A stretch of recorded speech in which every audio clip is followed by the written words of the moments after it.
Breathwork changed my life, now I'll help you change yours. In 2013, my world was turned upside down when my partner was murdered. I was thrown into grief, a place I never expected to be.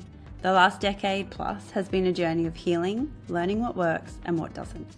Also how to rebuild from the darkest of places. I founded Vidya Breathwork, a method designed to make healing simple and accessible, and now I train facilitators to share this transformative practice globally. Welcome to The Dark Side with Verity, the podcast where we get real about transformation, growth, and stepping into your strength. Let's dive in. Welcome back. Today we are talking relationships. So let's take a big deep breath together because this is going to be a biggie. If you're sitting down, close your eyes, get comfy. If you're on your walk, soft gaze, but let's all do this together. Big inhale through the nose. Deep all the way into the belly, and then a soft, slow, long, calming, relaxing exhale. Welcome. I'm going to tell you that I'm no expert in this field. Even though all of my friends come to me for relationship advice, I'm learning, which you will discover in this. When I was with Josh, we were together 7 years. So that's a big chunk of time to start to understand each other. More importantly, understand yourself and how you show up in relationships, your mirrors, your shadows, all of you. Because a great relationship is the willingness to look at yourself. Everything is figure outable and it's that space to be honest with yourself, listen to your partner, own your blind spots, all of these things. It's all well and good to look back now as I reflect. So I'm going to share with you my relationships after Josh. I won't name any names. I'm more just sharing from the lessons and experiences and what I have noticed looking back. Because at the time, I didn't know this. But when I've looked back, there is no type apart from not being like Josh. I didn't want to meet anyone particularly, I don't think, because I'd already said in my mind that I've already been with the love of my life. Like, that's enough. And that was like the energy that I was putting out. And all of the relationships were fun, all great people, all legends, just not long-term partners for me. And that maybe took a little while to be really honest with myself of why did I pick these people? How did I end up in these relationships? Because I kind of reverted back to maybe prior Josh. So the first one was, I would say, more of a trauma bond relationship. He'd also lost a partner and we met traveling. It was fun. We always had really good fun together if I was in like party mode. It just changed quite a lot when I got back to Darwin, my hometown, and had to work. And like partying in a hostel where you know no one is very different to having drinks going out in your hometown. Like the wild, carefree person cares a little bit. This relationship was also the first one after Josh. So it was me getting used to being in a relationship with another person, also my family and my friends. And my friend group was everybody that loved Josh. Like all of our friends were his friends. So then meeting this other person who was nothing like Josh, very different in how they looked at life, their demeanor, both great people, but very, very different. And yeah, it was just an interesting, wild time. The first night, he ended up moving to Darwin. So the first night he arrived in town, I'd just finished my launch party of these penthouses that I'd designed. And so we'd had a few drinks and we've gone to pick him up from the airport, come back to our house, and my sister is there making eggs like three ways. There was scrambled eggs, there was poached eggs, there was fried eggs. She was on a mission. And we walked into the house and I go to introduce her and she says his name and like crunches a poppadom. I think in her wisdom she was like, you better do the right thing. So that was their first meeting encounter. They were great mates moving forward, but it was a lot. Like my sister, Josh, and I were like the three musketeers. So then something else coming in was also a shock to her because he was like her big brother. And I guess massive shoes to fill, which nobody could ever fill them. And that was that was sort of like the space of where I was vibrating from that, yeah, I'll have fun. Yes, I'll say I love you.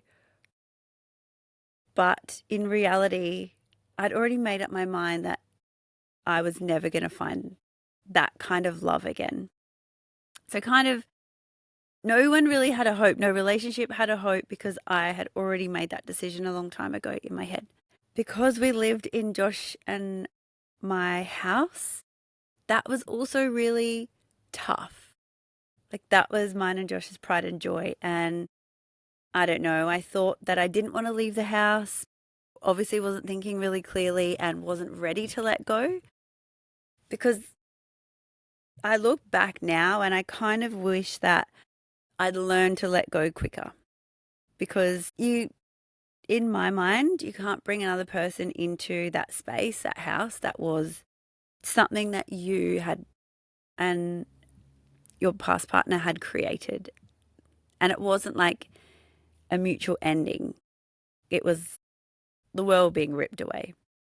So looking back, that was not a great move, but I didn't want to leave the house at the time. And I also kind of didn't take life seriously because if I did take life seriously, I was going to get hurt like I got hurt when Josh passed away. So it's all these protection and coping mechanisms that I know now. I didn't know then. So that relationship did not last. I think it lasted about 2 years.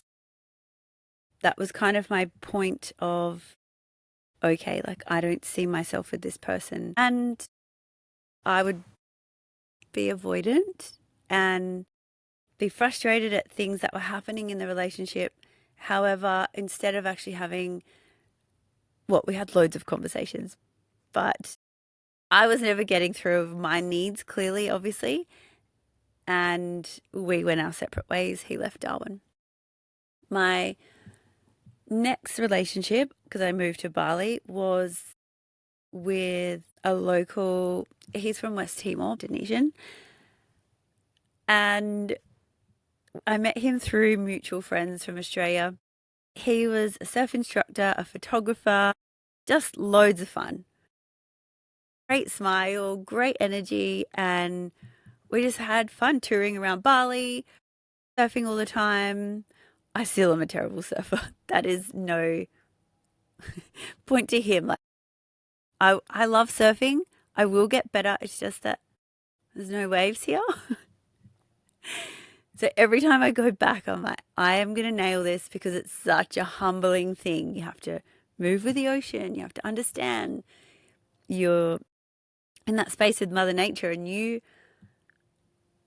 have to be fearless. And reality is, this is my thoughts, everybody has to fall off to get off.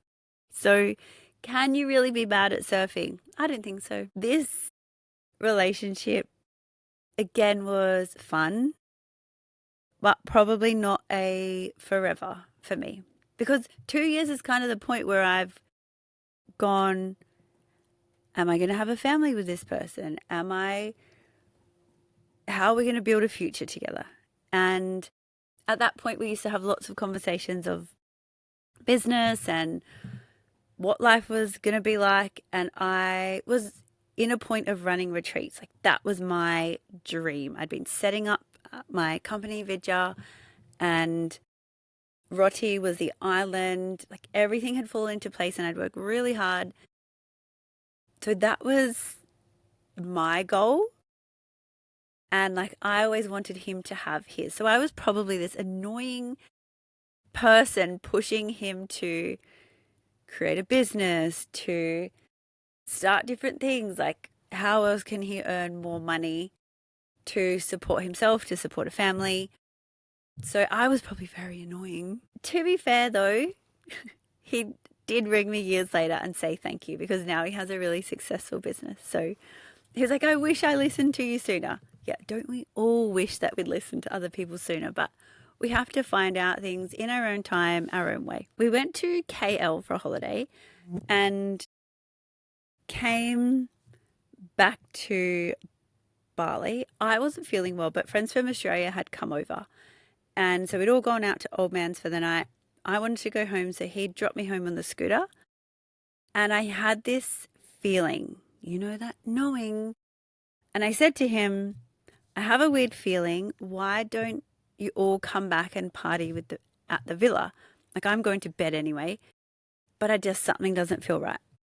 He got mad at me and said, you just don't want me to have fun. You don't want me to go out with my friends. It wasn't the case at all. I just felt uneasy and shared that because I always want everyone to be safe. I went to sleep. I woke up. Same. I think it was maybe like 1 o'clock and he wasn't home. So I've called his phone and literally my worst nightmare. All I can hear is ambulance sirens. And his friend is saying he's been in a really bad accident and we're on our way to the hospital. I just went into frozen survival mode. Literally just thought he was going to die. I got dressed, ordered a Gojek because he had our scooter. And it's like those weird moments in life where you're like, everything's going in slow-mo. The Gojek driver was super weird. He was saying all this stuff to me and just being strange on the bike. Like normally you would just drive straight there. Like I'm going to the hospital, the local hospital. There were all these dogs, so he would slow down when the dogs were barking and the dogs were trying to bite my feet. It was this strange, like weird vortex of trying to get to the local hospital. As I got there, he's lying in the bed about to go for a CT scan. There's blood all over his face. He's just looking at me, can barely speak. And he was just like, I'm so sorry. I'm sorry. But I don't need you to be sorry right now. I need you to be okay. I need you to live. So he goes and has his scan. His skull was crushed. His face, yeah, well, you can imagine his skull was crushed. So he was driving home on the scooter. He's got his head turned because he's calling out to his friend, I think, to come behind him. Another scooter is coming straight. They crash, headbutt. Luckily, neither of them had helmets on. If one of them did, I'm pretty sure the other one would have been dead. And so, yeah, skull in half, face not okay, teeth missing. He comes out of the scan in the hospital bed and starts like shivering and shaking. And all of the nurses are just standing there. Indonesian people are the sweetest, but Indonesia, everything moves very slow. And I'm just looking around going, why is no one doing anything? Why is no one getting him a blanket even? Like, that's all I could think. He's shaking. I'm no nurse or doctor, but maybe that's going to help. And so I start like screaming, trying to find one. And everyone's kind of looking at me like I'm crazy. I swear I did look crazy because it was probably a moment of like PTSD. Like this is the moment where I could actually help someone. And no one would get a blanket because she said they couldn't find any keys to the cupboard. Like these are cupboards. I broke the cupboard. So I just like pulled the door and broke it open and got blankets out. And so we're waiting. We were waiting. Nothing was happening. And I'm talking to his other friend. He's from Australia. And we're like, what are we going to do? I'm like, we can't stay here. Like, no one's dying on my watch. And we walked out the back, and there was this room that was filled with bodies, just like lined up. Like, hell no, we're out of here. So we called I'd say, more Western hospital to get them to come to the hospital and collect him in the ambulance. It was going to be $10,000 straight up. So I've like handing over my credit cards. He gets in the ambulance. We all go to this hospital, and already you can start to feel that something is going to happen. There's a plastic surgeon looking at him. He has more scans. They're like, okay, we can fix this. Amazing. So it was a long recovery for him.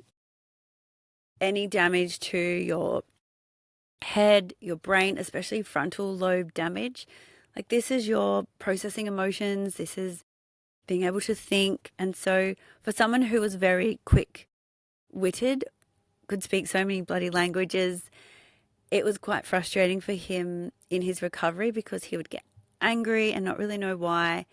And he would, just be frustrated, I guess. Because it's hard. You go from being someone who's like switched on the ball all the time to things being a bit harder and your body being in shock and having to relearn. So, it was a tricky time to navigate because previous to that, it was like before he left to go out on that night, he was so angry with me. And so we're like, okay, like maybe this relationship isn't going to work. And then that happened. And obviously you care and love someone and you want to make sure they're okay. So like we did our best to make it work afterwards. But on retreat, he was helping, surfing, and was all part of the crew.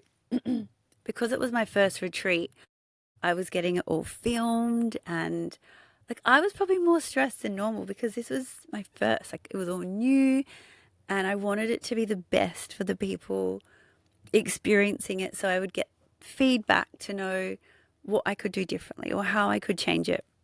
And midway through the retreat, like it was almost over, but I felt this massive energy shift. They were all like vibing, done lots of work. And these, like my dream retreat, fishing, surfing, yoga, healing, workshops. Like this was my jam that I'd always wanted to do. And everything had just shifted.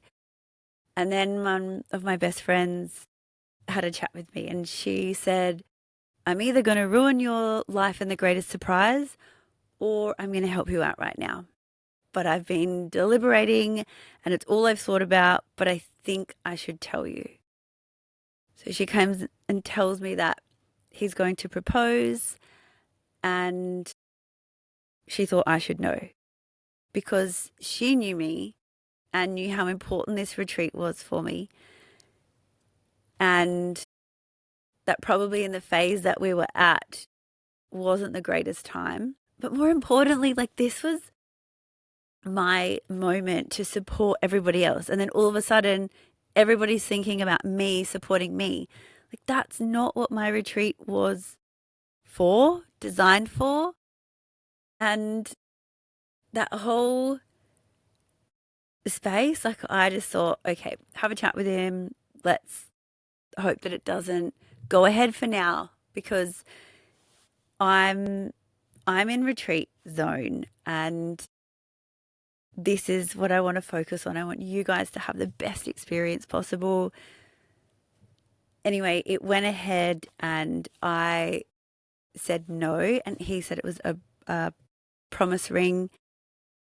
But again, it was more the situation that we were in. But I just realized that you probably didn't know me and what I needed or would love. And so it got, like, he was hurt. So it got maybe a little bit like anyone does when they're hurt. You're frustrated, you're upset, you're sad. And so, that was a pretty big ending from that space.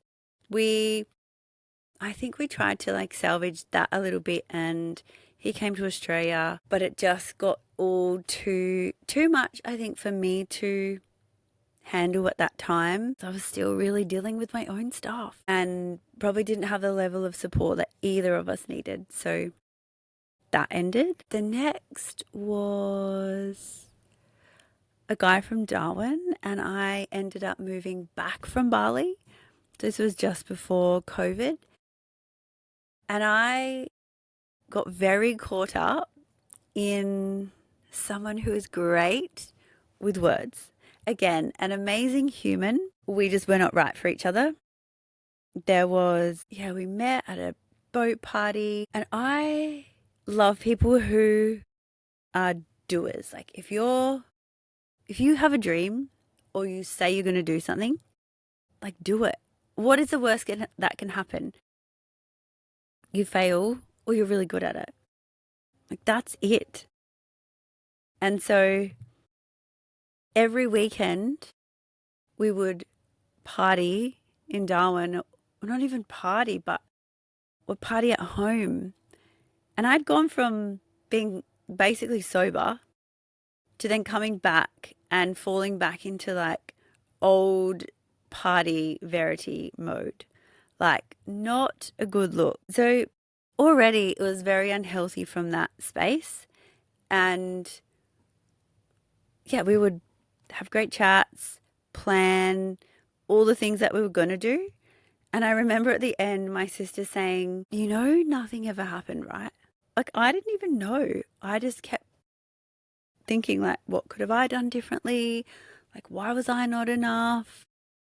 All that happened was it brought out the worst in me. And when I say the worst, the very worst. So I am not a great drunk. Like, I can drink lots. In my family, growing up, alcohol was like normal. You are happy, have a drink. Sad, have a drink. Things go wrong, have a drink. Stressed, have a drink. And it wasn't ever like a bad thing until I grew up and started to understand my limits. Because one, my anxiety levels are through the roof when I'm hungover. So if I'm out drinking, like I've got to consciously decide that I've prepped for the next couple of days and I'm going to look after myself in that. I have nothing to do, no one to see. I can watch Netflix if I want, because otherwise the repercussions, maybe it's like PTSD from when I was younger when you have like blackout drunk, maybe. But there were like 2 times that were just horrible. And I don't blame anybody else because I'm in the scenario. I'm drinking. I chose to be with that person. But it was not a good time. So I think the first time was in Bali. So we'd booked to go together, and all his family was going to be there. It was over Christmas, I'm pretty sure. And he would have this thing where he would go out and party and not just let me know he's okay, would go missing for days. But someone that's been through what I've been through, it triggered every part of me possible. And that's not a great space to be in, because I would be frantic. I'd freak out. Like, is he dead somewhere? Is he, like, what? And so we'd stayed at different places. I was going to hang out at my friends. And I think that night before, he'd called me. I hadn't seen him for like 4 days or something. I don't remember the timelines. This may not be correct. There was a chunk of time, and he'd been out in Kuta partying. I don't know. Called me from some random massage place. Blind drunk. Wasn't making any sense. And so I thought, should I call his mum? Should I call his sister? Like, do they want to know he's okay? I don't know. He's an adult. Probably not. But rationally was clearly not my strong point at that point in time. So I think I messaged them. I don't really remember. And anyway, then he said, oh, can I see you? I'd been drinking that night with that day at a day club with a friend because I was sad and poor me, and then went to another friend's place for dinner. It's like there's some truth to the truth comes out when you're drunk. Not always, though. But I was just so hurt, frustrated by this person. And yeah, I just didn't behave in a very beautiful manner whatsoever because we were leaving the friend's party. And I just remember being like so hurt and angry. And I don't even know how it started. All I know is that I didn't show up in the best place. Like, I remember kicking a scooter. Like, what? None of what I do makes sense in those moments apart from like, how could you do that to me when you knew what I'd been through? Like, that's very one sided. He's obviously going through lots of stuff himself. He's got a whole heap of things that he was dealing with. But at that time, like, I didn't really have the capacity for anyone else. Like, I thought I did because I also found out all of these moments that led up to this. So because I didn't communicate to him the things that I'd found out, it then exploded when I got drunk. Not cool. Because previously there was like a time where I was sailing overseas and it was like Josh's anniversary and he was going to a party. I'd spoken to him on the phone and then didn't hear from him, but whatever, like I'd gone to sleep. I was like on a boat. And I feel like I have great intuition and I just knew something had happened. And I remember running into a chick like a month later at yoga and she was asking me questions. She's like, "Oh, you're with this person now." And I said, "Yeah, yeah." And she said, "Oh, when did you get together?" And I told her, and then I saw her face drop and change. I was like, well, that's part of my confirmation. Look, give everyone the benefit of the doubt. And yeah, so I already knew, like, not at that time, but I'd recently found out then that, like, so I had found out then, but what in my brain thought that it was a good idea to not bring this up? Like, I have never looked through anybody's phone. I just think that you're never going to find what you want because any message can be taken the wrong way and whatever. So I'm like, I'm not going to be this person. I will just trust, maybe it's the start of the relationship. Okay, what, Verity? Have some self-worth. Anyway, didn't say anything for months. And then this is what happens. It builds up to this point where, yeah, I acted crazy. Not cool. Worst part is this relationship somehow we got back together to some degree. I don't know. And this must have been the following year, like went to Adelaide to have Christmas with my family. Now this is where the this is the part where I'm really mortified about. And like I could say, I wish it never happened because at the time I wanted to die and crawl in a hole. But it was like the hottest day in Adelaide. So we were staying in our hotel room. We drank I would say at least a bottle of vodka. Like that's a lot for two people. And we had an argument and he's like, well, I'm leaving. Like, well, you don't know where to go. This is Adelaide. Like, can you not do this like disappearing thing because that's just going to trigger me and it's not going to be great. So he's trying to leave the hotel room. I'm trying to grab his arm. Again, like there's no need to be physical ever.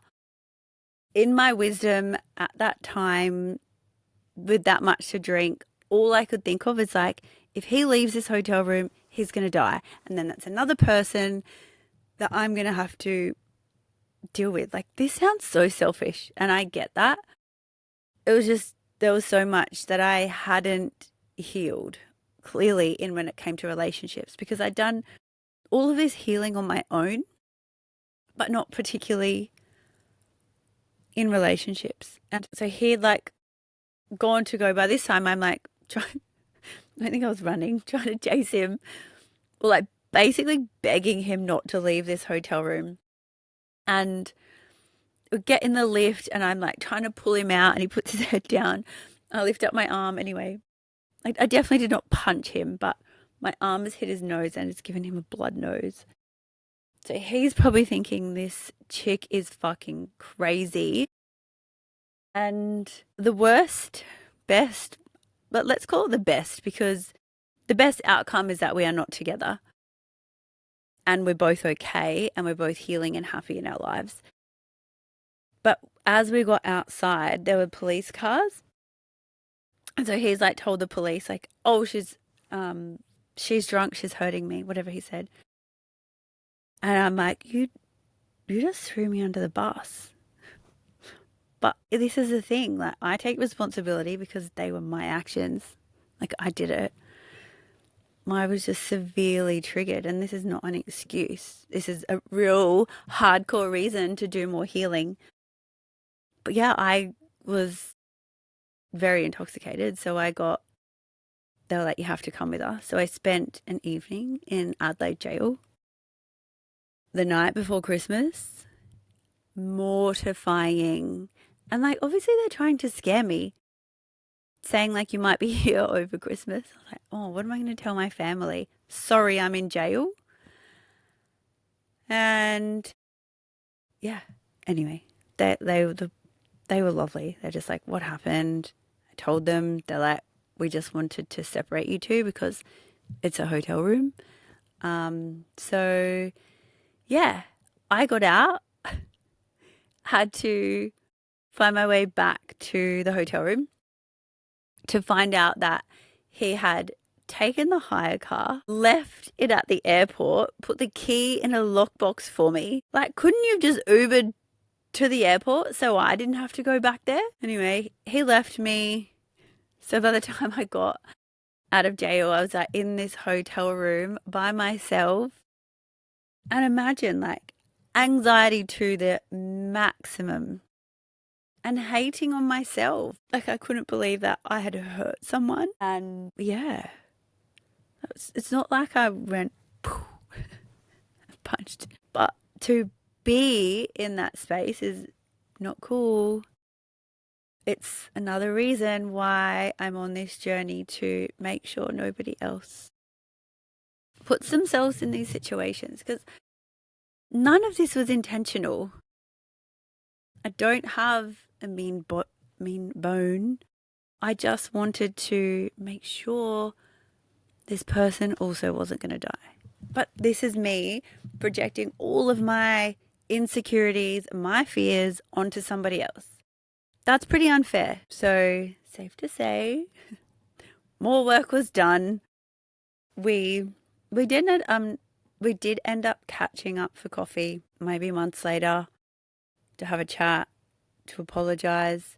And I was apologizing profusely because I was just embarrassed of my actions. Over time, I'm just realized that I put myself in scenarios with people who were also really hurt.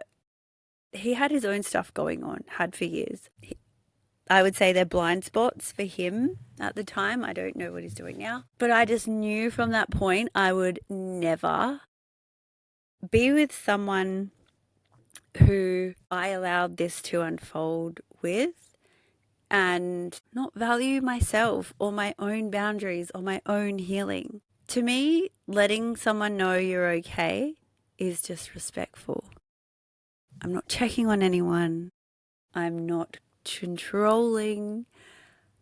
I just think it's respectful. It's really that simple to me. So find someone with the same values when it comes to relationships. So after that, it was COVID and took a long time on my own, because after big things like that, you needed to really self-reflect to make sure that, one, it never happens again. Two, you can heal from this and just become a better version of yourself. So yeah, I did a lot of healing in the same time, like having fun, because that relationship felt quite isolating. I was always so worried about how he was and his mood or his reaction. And he's, to anyone, like a really happy, beautiful person. So I'm not saying it was him. It's me, how I maybe it's like perceived control and people pleasing in that space. I don't even really know, but all I knew I was not in a great space to be in a relationship. So I took some time by myself and did 75 hard, like did all the things to reset. And during COVID, the guys that I lived with, they were like, you need to go on like Tinder dates. I think I went on 2 Tinder dates. One of them was fun. It was a really cute date. He was younger than me, but it was a fun date.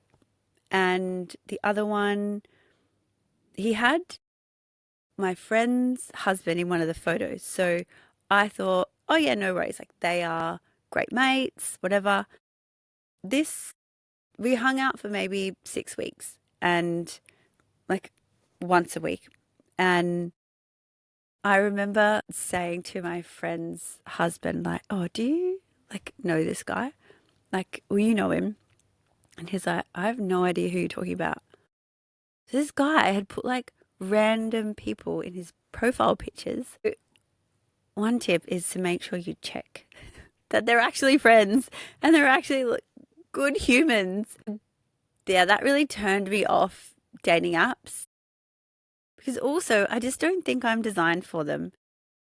I feel like it's a little bit like Guess Who?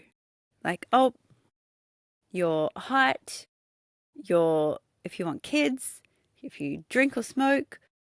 Yeah, so after the Tinder dating apps, I think that was my decision to, it's probably not for me. Okay, I need to pause this because we are over time already. We're almost at the present time.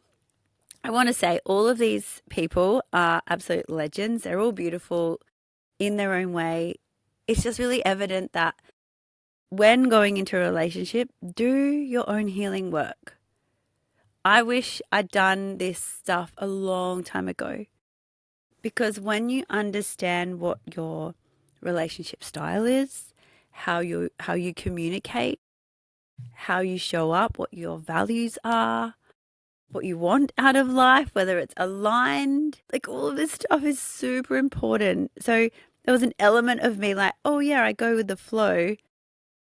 And I just literally got the flow. So I now am very discerning of how I want to feel in relationships and how I show up because as much as I want to be treated like a queen, I want to treat my partner like a king. Like all of that stuff, as horrible as it was, like that's never going to happen again. My communication is different. Although I may be single forever after sharing all these stories. But I just want to be honest because I keep saying life is tough. Life is a journey of exploring and learning. And if you don't learn from this, the repeat patterns, the repeat partners will still keep showing up. And it will keep being served to you until you do the work, until you honor your own boundaries, your values, for it to shift. I feel like this is a bit of a whirlwind episode, me sharing of relationships. I talk about it a lot because it's, yes, relationships with people, with partners, but learning to value yourself and to receive, you need to understand your patterns first. You need to understand what triggers you. So whether you're calling in a new partner, whether you're calling in more money, a new business, a new home, whatever it is, you need to understand you and how you tick before all that's going to show up. And this is where breath work, journaling, like the deep journaling, because you can be grateful for stuff. Great. That really helps. What are you grateful for every day? is important. But journaling on everything that you've been through in the past and looking at your coping mechanisms to see if they're winning methods or not, or whether you've created a space where you keep showing up to what your body knows as comfort. And that is not always the best solution. Quite often it's never. So this going back in time journaling is one of the best things I do with, it'll be in my app, it'll be in my facilitator training, it's my Breathe to Heal course. This task has prompts of from birth to now. All the big things that you've been through in life. And maybe you think that this stuff is a waste of time. Maybe I did too, until I was forced to sit in a room by myself and a day spent on this task. I'm not saying it needs to take you a day, but I do think it's crucial just to understand you a little more. So all of that probably feels like a load. Let's do our 4-7-8 anxiety breath. I still don't have a better name for it, but you guys know what I'm talking about. Close your eyes. We're just going to do 3. So breathing in through the nose for 4, 3, 2, 1. Hold the breath at the top for 7. Super slow. Exhale for 8 counts. Breathe it in. Hold at the top. Relax the jaw, the cheeks. Feel the heart rate. Super slow exhale. And do one more. Breathe it in. Hold at the top. Let everything soften. Let your body be still. The heart rate slow. And then a long, slow exhale. I thank you for joining me through this episode. This is the dark side, and all of our past is in the past. And as we release any guilt, shame, all of that dissipates, allowing you to show up with light. Enjoy. Take care. That's a wrap for this episode of The Dark Side with Verity. I trust it's given you clarity, sparked awareness, and allowed you to breathe a little deeper, plus a little takeaway to integrate into your life. If this has resonated, I'd love you to leave a 5-star review, of course. More importantly, I would love you to share this with someone who's on their journey and needs a little bit of assistance. Come hang out with me over at Instagram at VerityJoCoonan or The Dark Side with Verity, or start to explore Vidya breathwork at verityjocoonan.co. Until next time, breathe deep, trust the process, and keep expanding. Much love.